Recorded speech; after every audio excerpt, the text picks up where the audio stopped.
दुर्गा आमा, मलाई तेरो सबै खेल थाहा भयो।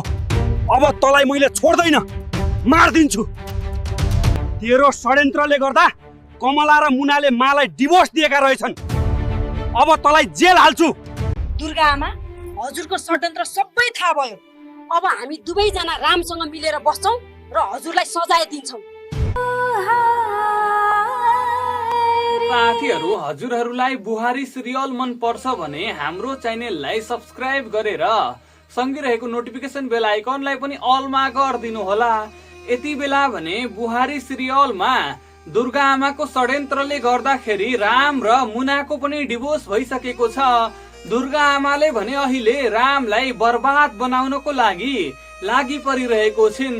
साथीहरु, दुर्गा आमाले चाहिँ कमला र रामलाई पनि छुट्याएको थिइन् भने अहिले मुना र रामलाई पनि छुट्याएको छिन्। साथीहरु, दुर्गा आमाले चाहिँ रामलाई बर्बाद बनाउने सोच बनाएको छिन्।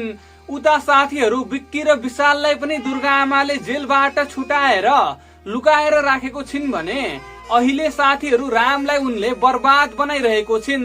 राम अहिले पागल जस्तै भएका छन्, राम बौलाएका छन्।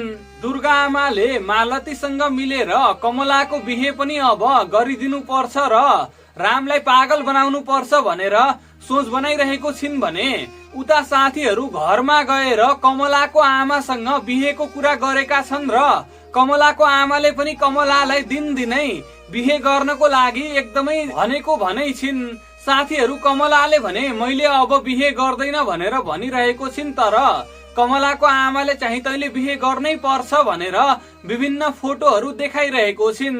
यता साथीहरु, दुर्गा आमाले कमलाको बिहे पनि 15 दिन भित्रै गरिदिने भनेको छिन् भने अहिले चाहिँ साथीहरु दुर्गा आमाले मुना र राम बीच पनि डिभोर्स गराउन सफल भएको छिन्। यो सबै दुर्गा आमाकै षड्यन्त्र हो। त्यो भने राम, कमला, मुना तीनैजनालाई थाहा छैन।